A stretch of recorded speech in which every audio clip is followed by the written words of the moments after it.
The issue of committing mistakes is a recurrent biblical theme. Ang lahat po ng mga characters sa Bible except God committed mistakes. The greatest patriarchs, the greatest women of the Bible had slips.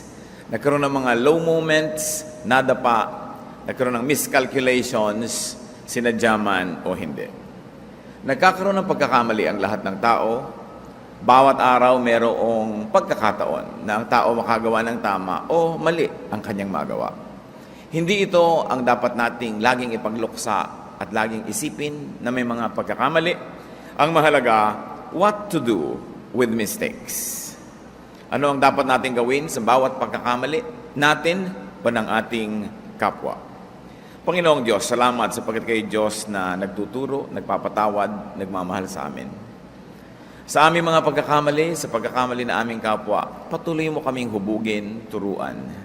Pakita mo sa amin, Panginoon, ang mga lessons ng buhay. At nang sa ganon, ang magandang kalooban mo, huwag magkaroon ng sagabal, maganap, mangyari, matupad sa aming buhay. Sa pagbubulay-bulay namin, Panginoon, ng mga issues ng mga pagkakamali, patawarin mo po kami sa aming mga pagkakamali at kasalanan.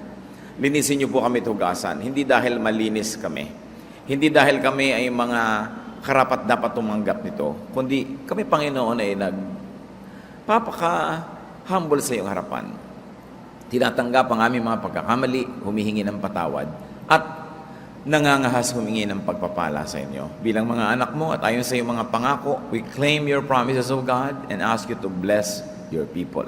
Bless us. Speak to us at maging life-changing ang aming mga bawat encounter sa iyo, Panginoon. Ituro mo sa amin ang higit na lalong mabuting daan at nang sa ganon, yung gusto ninyo matupad sa aming buhay. We ask you, Father, to be our speaker. Use your servant only as your instrument. We want to hear your voice. We like to obey you, O God. Bless us. In the name of your Son, our Lord Jesus, we pray. Ano ba nga ang dapat ginagawa sa pagkakamali? What can we do with mistakes? First of all, identify them as such, mistakes. Kailangan walang lito. Alam natin kung anong tama, anong mali. Sa mga pinaggagawa, alin doon ang tama, alin doon ang mali. We have to know, tag, and label them as such. As mistake, as error, pagkakamali, o pagkakasala. Yung word na sala, tulad ng ating laging nababanggit, pagka sinabi sa Laguna, sala, ibig sabihin hindi ka tumama sa gusto mong tamaan. Sumala ka, nagmintis. Hindi laging merong moral baggage yung pagkakasala. Yung hindi mo tinamaan, yung gusto mong tamaan, nagkasala ka, sumala ka. At yan ay nangyayari sa tao. And many times, they are labeled also as mistakes. But what is important is for people to be able to identify what is a right and a wrong act, what is a left and a right turn. Jonah 4:11. But Nineveh has more than 120,000 people who cannot tell their right hand from their left. Nung ipinapapunta ng Panginoon si Jonah sa city na ito, sinabi niya, kailangan magturo ka. Ang daming tao, sayang, mayaman ang syudad, pero ang mga tao ligaw. Hindi nila alam kung alin ang tama at alin ang mali. Dapat alam natin kung anong tama at mali. Kung hindi man bago tayo nagkamali, at least pagkatapos natin magkamali, dapat alam na natin na mali yun. Hindi natin laging alam na mali ang isang tinatahak nating landas. Maraming nagkakamali, hindi sinasadya. Akala nila tama yun. Pero matapos ka magkamali, ang mahalaga, masigurado mong mali pala ako. May kamalian pala ang aking ginawa. Job 6:24, teach me and I will be quiet. Show me where I have been wrong. Bihirang-bihirang tao ang gagawa ng mali na sinasadya niyang mali siya, alam niyang mali siya, at nalaman na niyang mali siya, ipinagpapatuloy pa niya ang kanyang pagkakamali. Katigasan na yan ng loob, katigasan na ng puso. But sabi nga ng mga Arabo, every good horse is entitled to at least one fall. Nagkakamali, nadadapa, pero ang mahalaga, nakakapag-isip. We should specify and isolate mistakes from the bigger picture. Pag nagkamali ang iyong asawa, hindi mo sasabing talagang ikaw, wala ka nang ginawang tama. That is a very negative exaggeration. Pagka halimbawa ang buhay mo may mga pait, hindi mo pwedeng sabihin, oh buhay, napakahirap mo, talagang kagalit ko ang buhay, kagalit ko ang Diyos. Pag merong taong 3 beses pa lang namang bumabagsak sa isang exam, hindi mo pwedeng sabihin, wala ka na talagang pag-asa, wala na nangyari sa'yo kundi bumagsak.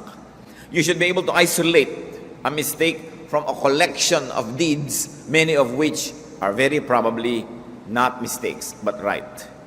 Deuteronomy 32, 50-51, si Moses, sa haba ng kanyang karir, nung papasok na sa promised land, ang mga Israelites, dahil sila'y napatawad at sila'y napalaya mula sa Ehipto, na-disqualify si Moses pumasok sa promised land at ipiniliwanag ng Diyos kung bakit. Deuteronomy 32, 50-51, there on the mountain that you have climbed, you will die and be gathered to your people, just as your brother Aaron died on Mount Hor and was gathered to his people. This is because both of you broke faith with me in the presence of the Israelites at the waters of Meribah Kadesh, in the desert of Zin, and because you did not uphold my holiness among the Israelites. Ang daming ginawang tama ni Moses, pero meron siyang isang outstanding mistake. Nauuhaw ang buong bayan, humihingi sa kanya ng tubig sa disyerto. Naghihimala siya. Sabi ng Panginoon, kausapin mo yung bato at may lalabas na tubig. Subalit sa katigasan ng ulo ng mga Israelites at napiko na rin itong Moses na to, hinampas niya ng kanyang tungkod yung bato at lumabas din naman yung tubig. May nainom sila. Pero hindi na instruction Ang instruction, kausapin lang. At sabi ng Panginoon nung si Moses ay mamamatay na, hindi ka makakapasok sa promised land. Natatandaan mo, pinapakausap ko sa yung bato, hinampas mo. That one act disqualifies you. Pero hindi sinabi ng Diyos kay Moses na yung buong buhay mo failure, yung buong buhay mo mali. Sinabi niya specifically kung ano yung mistake. We really have to differentiate the doer from the deed. Hinihiwalay mo yan. Pwede mong sabihin sa mahal mo sa buhay, I hate what you did. Pero hindi tamang sasabihin mong, I hate you. Pwede mong sabihin, what you did was wrong. But you can say, you are wrong. Pag sinabi mo na sa isang taong, you are wrong, pinakyaw mo na total na. That's why you should isolate the problem. Pwede sabihin mo, alam mo, ang dami mong ginawa ngayon maghapon, pero yung sinunog mo ang bahay natin, mali yun. Hindi mo pwedeng sabihin, wala ka nang nagawang tama. Kasi pag ang tao, pinakyaw mo na mali lang siya lahat, nagiging defensive. Hindi na niya matatanggap yung kamalian niya dahil ang kanya magiging primary concern is to defend himself. You should isolate the doer from the deed just like what God does. No? When we don't isolate the deed from the doer, we become judgmental. We become very, very personal, and we attack the person more than the error, the specific mistake of that person. Isaiah 1:18, sabi ng Panginoon, come now, let us reason together, says the Lord. Though your sins are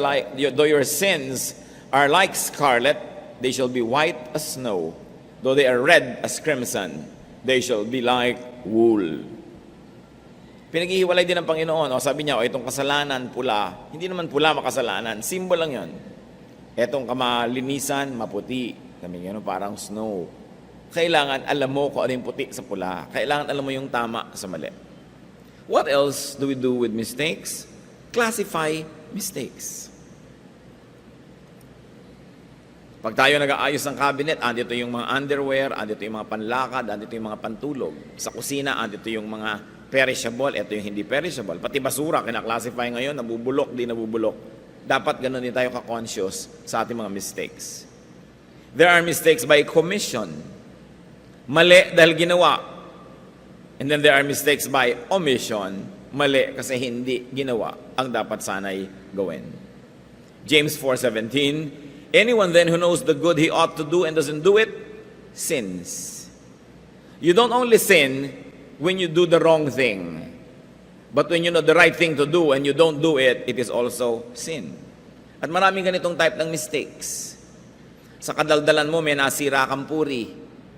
Okay, sin by commission. You committed something wrong. Then you realize you were wrong. Tapos nanahimik ka na lang. It is now a sin of omission. Because you omitted something that you ought to do. That is, kung sino man ang pinagkalatan mo ng mga pangit na balita, balikan mo, sabi mo, I was wrong, mali ako. Pero hindi, nagkamali ka, pero may yabang ka pa rin, ayaw mo aminin. Okay, nagkamali ka, tamad ka nang itama yon, you commit a sin of omission. Maraming ganon. Ikaw yung head of the family, may pananagutan ka sa iyong pamilya, kaya naman ng iyong katawan, kaya ng iyong kita, tapos nagpapabaya ka sa iyong mga pananagutan, it is a sin of omission. Whoever knows what is right to do and does not do it, commits a sin. So dapat iniisip natin, ano ba yung mistake? Was it a committed mistake or an omitted deed that led to a mistake? Another thing we do with mistakes is to measure them. Measure mistakes. There are such things as very big or regular or small or very small sins. Not all mistakes are alike. Hindi yan magkakapareho. Kung minsan ang liit ng pagkakamali ng isang bata, sobra ang parusa. Ang liit ng pagkakamali ng isang kapwa natin, talagang halos isumpa mo na. Identification, classification, and measurement of mistakes can teach us proportion. You know, one of the basic elements of beauty is proportion. We must proportionate even our reaction to mistakes. How we react and how we assign value to error is important. Marami kumi sa mga magmamahalan sa buhay nakakalayo forever sa walang kakwenta-kwentang mistake. Ang liit na bagay, pinalaki nung isa. Yung tuloy nakakommit ng maliit na bagay, na yan sa kalakihan ng treatment ng pangalawang tao, so nag-return na rin siya ng mistake na rin. Lumaki na ng lumaki. Maraming ganyan, nagkakalayo. Pero pagka tinrace mo, pagka binalikan mo, kung saan ba nagsimula ang gulong ito, ang liit-liit na bagay. Iba ang maliit, iba ang malaki. Dapat yon kilala natin. Ang Panginoon, ganun eh. Sabi niya sa Matthew 23:24, "You blind guides, you strain out a gnat but swallow a camel." Hindi nyo malunok-lunok ang maliit na kulisa, pero kayang-kaya nyong lulunin yung kamelyo na ubod ng laki. Ganun, para kayong mga bulag na mga tuturo. Hindi nyo binibigyan ng proportion. Kahit ang liit-liit ng kasalanan ng isang tao, minamalaki nyo. Pero kayang-kaya nyong huwag pansinin ang mas malalaking mga kasalanan. Kasi mga Kristiyano, may mga paborito tayong pansinin. Hindi naman tama yung immorality, pero galit na galit tayo doon. Pero hindi natin napapansin yung iba pa mga kasalanan. Pride, avarice, selfishness, yabang, greed. Hindi natin napagpapapansin yan eh. Galit na galit lang tayo doon sa adulterer. Galit na galit tayo doon sa nangalon niya. Hindi ko naman sinabing matuwa tayo. Pero doon lang naman tayo halos galit ah. Tapos yung ibang kasalanan, hindi natin pinapansin. Parang okay lang. Selective masyado. We have to learn from mistakes. We have to learn mentally. Pagka nagkamali, ang isang tao dapat nag-iisip. Hindi mo lang tatakpan ng alikabok yung pagkakamali mo para hindi makita. Nag-iisip ka. Hahanap ka ng ganda sa pangit na nangyari. Ecclesiastes 3:11, "He has made everything beautiful in its time." Sabi nito yung si Solomon na marunong, ang Diyos pag kumilos, na pagaganda niya ang anumang bagay. Bigyan mo lang ng panahon. Halimbawa, nagkamali ka, ang pangit ng pagkakamali mo, hayaan mo lang kumilos ang Diyos, magpasakop ka sa Kanya, palipasin mo ang ilang araw, ilang linggo, ilang buwan, at kung ikay madalanginin, binubuksan mo yung isip, and you are teachable, you will see the beauty in the mistake. Not probably the mistake itself, but the lessons that the mistakes had taught you can be beautiful.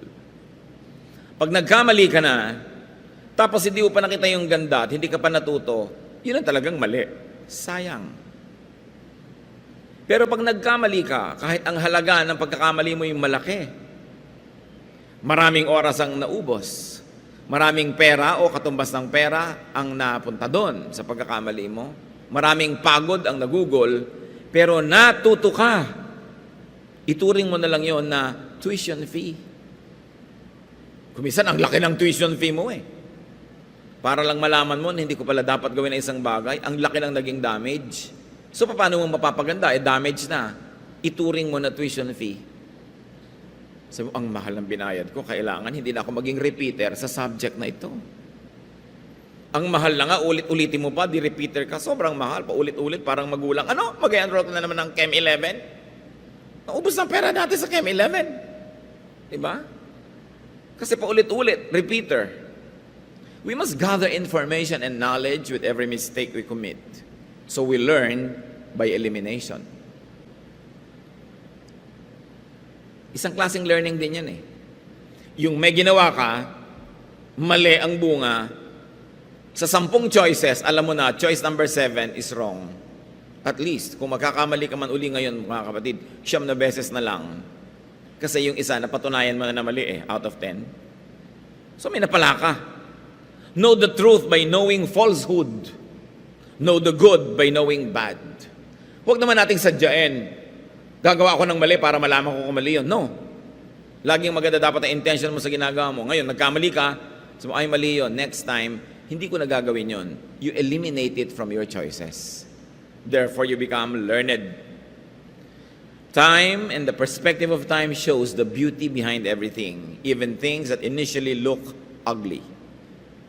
Because, according to Ecclesiastes 3:11, He has made everything beautiful in its time. Pag may nangyari sa inyong pangit dahil sa pagkakamali nyo, pagkakamali ng ibang tao, laban sa inyo, pwede yung sabihin, in His time, I will see the beauty of this. At habang hindi ko pa nakikita yung ganda nun, I will hold on to dear life, I will do what is right to do, I will avoid repeating the same mistake, learn from it, be a better person, and I will see the beauty behind this. Just avoid repetition of mistakes. Nakakita na ba kayo ng mga aso na magsusuka tas mamaya babalikan yung sinuka nila at kinain? Proverbs 26:11, as a dog returns to its own vomit, so a fool repeats his folly. May ginawa ka ng mali, tapos inusig ka ng budhi mo, mali, tapos ulitin mo pa? Parang aso. Ngayon, yung nagkamali ka minsan, hindi yun ang point. Nagkakamali tayo lahat. Pero anong ginagawa mo sa iyong pagkakamali? What else do we do with mistakes? Grow from and grow on mistakes. Sabi nga nila, kababato mo sa akin, nakaipon ako ng bato, gagawa na ako ng bahay, naging advantage. Ngayon, sa paggawa natin ng mga mali, pwedeng lumago ang ating pagkatao. We can have emotional, personal, social, and even spiritual growth premised on our mistakes. Because of mistakes and the elimination that it enables us to do, we can become better persons. We can become sweeter, nicer, more serene, and more pleasant persons. 2 Corinthians 3:18, and we are being transformed into His likeness with ever-increasing glory, which comes from the Lord, who is the Spirit. Yan ang goal ng Spirito sa atin eh. Improvein tayo na improvein. So may nagkamali kang nagawa, hindi atrasyon. Pwede yun maging abante kung titingnan mo sa tamang pananaw. Because it is the work of the Spirit to continue to transform us into the better versions of ourselves. So we have to outgrow our mistakes. Parang damit ng bata, nung lumaki ka, hindi mo na pwedeng isuot. Alam nga namang pilitin mong pagkasyahin uli ang iyong sarili sa isang maliit ng sapatos o maliit ng damit. Ganon din ang mga pagkakamali natin nung araw na pinipilit nating ulit-ulitin, hindi na bagay. Pagka nagkakamali ka, sinasabi sa iyo dapat ng mga nakapaligid sa iyo, hoy, nung 17 years old ka, cute pa yung mistake mo ha. Pero ngayon 40 ka na, laos na yan, di na yung bagay sa iyo. Kung magkakaroon ka man ng mistake, tiyakin mo na mistake ng pang 40-year-old ha, hindi ng pang 17-year-old. Parang wala ka namang natutunan sa pagdaan ng panahon. Nasayang lahat ang ininom mong tubig, hiningang oxygen, kinain na fish balls. Yung pala, yung mistake mo nung 17 years old ka, paulit-ulit, 60 anyos ka na, yung pa rin. We should outgrow our mistakes. We should be a bigger, richer, deeper person because of mistakes. Alam nyo, ang inirurunong ng tao, ang iginaganda ng kanyang karakter, ang iminamature niya, kadalasan hindi sa tama niyang ginawa, kundi sa mali na natutunan niya na pag-aralan at pakinabangan. Celebrate non-mistakes. It's also one thing we should do with mistake. Celebrate correctness. Hindi lang natin ipinagluluksa ang mali, dapat ipinagpipista rin natin ang tama. Kasi kung ipagluluksa nyo lang puro mali, your life will be filled with black dots of mourning. But these black dots are really just tiny and few dots in an otherwise long, beautiful, bright line. Hindi lang natin binibigyan ng pansin eh. Parang pag maghapon, may ginawa yung katulong, hiniisip mo pagdating mo, lahat na mali. O bakit bakit nandito tong dustpan? O bakit ganitong ginawa mo dito? O bakit ganon? Hinahanap mo lahat mali. Pero pag ginawa mo lahat ang tama at sinabi mo lahat yung tama niya, ang haba din nun eh. Pero hindi natin kasi pinagdiriwang ang tama. Kasi pag pinagdiriwang mo yung tama, hindi matatapos ang pista mo sa buhay dahil maraming tamang nangyayari. Yun lang, buhay ka pa ngayon, di ang daming tamang nangyari dahil hindi ka namatay. Salamat, Panginoon, sa dinami kong pagtawid-tawid, naging tama ang timing ko, hindi ako nasagasaan. Do you celebrate that? Sa dinami ng kinain ko kung saan-saan, hindi ako namatay, hindi ako nalason. Thank you, Lord, tama yung choices ko. Ang daming dapat ipagpasalamat na tama, pero negative kasi ang pananaw ng maraming tao, walang hinahanap kundi mistake. It's good to commend God for the good things He does, to commend our loved ones for the right things they do, magbigay ng papuri, ng pasalamat sa mga tama, because it also shapes our attitude. Pag naghahanap tayo ng mga pasalamat, naghahanap tayo ng mga magaganda, yung karakter natin na iiba, nagiging positive instead of negative, nagiging thankful instead of complaining ang ating spirito. Psalm 145 verse 4, one generation will commend your works to another. They will tell of your mighty acts. Sa mga high school, lalo na, pag merong isang teacher na laging binabastos-bastos ng mga estudyante, kung ano man yung dahilan, taon-taon na yon, habang teacher siya doon sa school na yun, di na yun maiba. You know why? Pag dumadating ang mga freshmen, sasabihin sa kanilang mga sophomore, alam mo si teacher na ganyan, ganun yun, ganun. Binabato-bato lang namin yun, ginaganyan-ganyan namin. Pinapasa nila yung mga attitude nila sa darating pa lang. Pero ito, positive, sa Psalm 145. Sabi, ang mga papuri sa Diyos, ipapasa ng one generation to the next. Anong pinagpo-focusan nila? The positive, the good, the beautiful. Ganon din dapat ang ginagawa natin sa tao eh. Hindi merong bagong tao sa opisina, empleyado, sabi mo agad, yung boss natin, ganito yan, ganon. Ipapasa mo agad yung mga bias mo. Oy, sinong pastor nyo? Ay, alam nyo ba yung pastor nyo, may chismis, ganito, ganon. Yun ay ipapasa agad sa'yo, hindi yung positive. Ang mga tao, napakarami ng paglalaban ng utak na dapat gawin. Totoo naman may negative ang bawat isa, pero may positive din. Dapat tinitingnan mo yun, sapagkat ang totoo, mas marami yun. Maraming maling nangyayari sa mundo, pero umaandar pa tong planetang to, ibig sabihin mas maraming tamang nangyayari kaysa mali. Kung minsan sasabihin mo, I have a very dysfunctional family. Pero kumakain pa rin naman kayo sa umaga, tanghali, hapon. Kikita-kita pa rin naman kayo sa mga reunion, mga patay, kasalan. So may mga kulang, pero andyan pa rin kayo, pamilya eh. Pero wala ka na inisip kundi, dysfunctional kami, maraming mali sa amin. Negative. Commend, praise people. Remember them for the right things they do, not for the wrongs, not for the mistakes. Because when you only remember the mistakes, one is you grieve the heart of God. Because God tells us to look at the good things and to be forbearing and to be forgiving. Not only that, you grieve the person that is the object of your negative attention. You also grieve the person hearing your negative assessment. And very importantly, you grieve yourself. You poison yourself. Araw-araw binubuhusan mo ang utak mo, ang puso mo ng lason. Kahit yung lason na yon meant for other people, but the moment you store it in your heart, you also get affected. Sinisira mo ang sarili mong buhay pag wala kang inisip kundi yung mali. Wala kayong makikitang perfect na tao, wala kayong makikitang perfect na pamilya, wala kayong makikitang perfect na church. Ang tingnan ninyo yung maganda, yung tama na nakaka-benefit sa inyo at hayaan nyo na ipasa Diyos nyo yung mga negative, yung mga mistakes. Hindi naman kayo Diyos eh. Ngayon, kung gusto nyo mag-Diyos-Diyosan, ituwid nyo muna lahat ang mali nyo. Yung sinasabi ni Jesus, sino man ang walang kasalanan, kayo unang pumukol ng bato. Batuhin nyo, sige, tiyakin nyo lang, wala kayong kasalanan. Pero kung meron, manahimik kayo. Ayusin nyo yung mga sarili ninyo, pulutin nyo kung ano yung tama at maganda at ipasa Diyos ang hindi nyo nagugustuhan.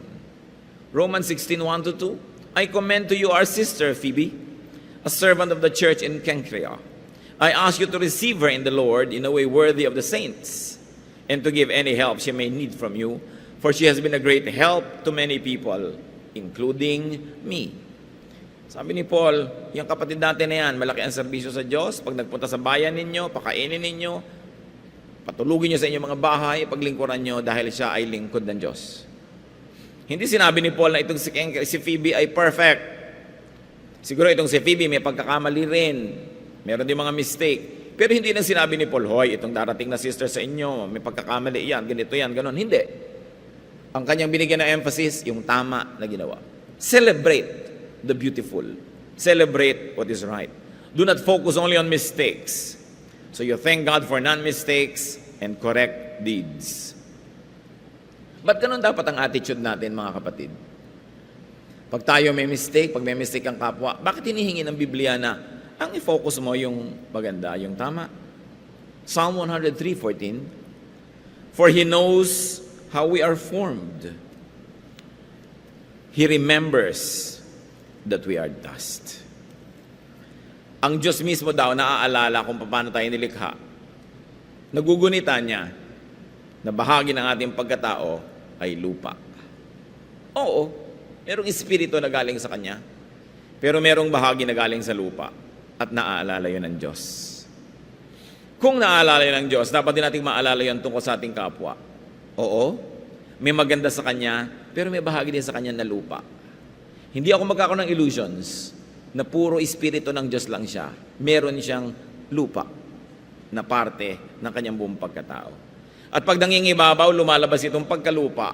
Ang sasabihin ko, nangibabaw ang pagkalupa. Ipapanalangin kong mangibabaw ang pagka-espiritual. Ang pagka-Diyos, maka-Diyos, ang pagiging tahanan ng espiritu ng Diyos. We all make mistakes. Mistakes can make us bitter or better. Kayo ang pipili nun. Even the mistakes of others can make us bitter or better. Nagkamali na inyong magulang, nagkamali na inyong asawa, nagkamali na mahal nyo sa buhay, anong gagawin nyo? You will become bitter? Or will you benefit from it, grow on it, from it, and be better? Mistakes can make or break you. You have to choose. Will you be made or will you be broken? Ano ba ang papel ng Panginoong Hesus sa ating mga pagkakamali? Isaiah 53:5 believed to foretell of the ministry of Jesus, but He was pierced for our transgressions. He was crushed for our iniquities. The punishment that brought us peace was upon Him, and by His wounds we are healed. Yun daw ang nagagawa ng dugo ni Kristo. Siya ay sinugatan dahil sa ating mga kasalanan. Siya ay dinurog dahil sa ating mga kasamaan. Ang parusang dapat sana itanggapin nating lahat ay nabunton sa Kanya. At dahil sa Kanyang mga sugat, tayong lahat ay nagsigaling. So let the salvation, the love, and the restoration of Jesus turn our mistakes into blessings. Kahit sugat, magiging bulaklak. Pag ito ay nahipo ng gagamot, nagpapagaling, mapagmahal na dugo ni Kristo. We should be free. And freedom means to be free from mistakes, if that's possible. Pipili kayo mga kapatid, because you should be free Be free from mistakes. Pero ang tanong mo, possible ba yun? Or, through God's forgiveness, be free from the oppressive remembrance of mistakes. Para lumuwag ang ating dibdib, dapat perfect tayo, wala tayong kasalanan. Or, lumaya ka sa sobrang pag-uusig sa iyo ng kamalian dahil ikaw ay nagpalinis kay Kristo, kumubli ka sa Kanyang dugo, tinanggap mo ang Kanyang pagpapatawad at ang Kanyang muling pagbuo sa iyong nababasag, nasisirang pagkatao. At kung mga kapwa natin na nagkakamali, set others free through forgiveness, through love. Ang ating galit, ang ating puot ay nagiging bilangguan na kinakukulungan ng maraming tao. Pero ang malungkot doon, pati tayo kasama niyang nakakulong sa loob. Only through forgiveness and love can we set people free and ourselves as well. 1 Peter 4:8, above all, love each other deeply because love covers over a multitude of sins. Love. Forgive others and yourself. Mistakes happen. What do you do with it? What you do because of it. And what you do in spite of it will determine its value, whether the mistake will be a blessing or a curse. Turn every curse into blessing. Let the grace of God turn your life around. Sa mga dati na nating mga mistakes, learn and then move on. At kung sakasakali na magkakamali pa tayo, i-adya nawa tayo ng Panginoon doon. Dapat meron tayong nakalaan na pagpapatawad sa kapwa at sa ating sarili. Aming Diyos, salamat sapagkat kayo Diyos na nagpapatawad, naglilinis. Gusto namin, Panginoon, na aming mapagkakamali, huwag nang magpaulit-ulit. Gusto naming matuto. Turuan mo kami, Panginoon, na lakihan ang aming puso, pangunawa, pagpapatawad, para pati pagkakamali ng aming kapwa sa amin, mapatawad namin sila, mapalaya sila mula sa aming galit, at mapalaya ang mga sarili namin mula din sa galit na yon. Mangusap kayo sa amin, Panginoon. Turuan niyo po kami na bigyan ng personal application ng mensaheng ito. Magbulay-bulay tayo mga kapatid sa ilang saglit ng katahimikan. Let's bow before the Lord and ask for more personal applications and teachings from the Spirit.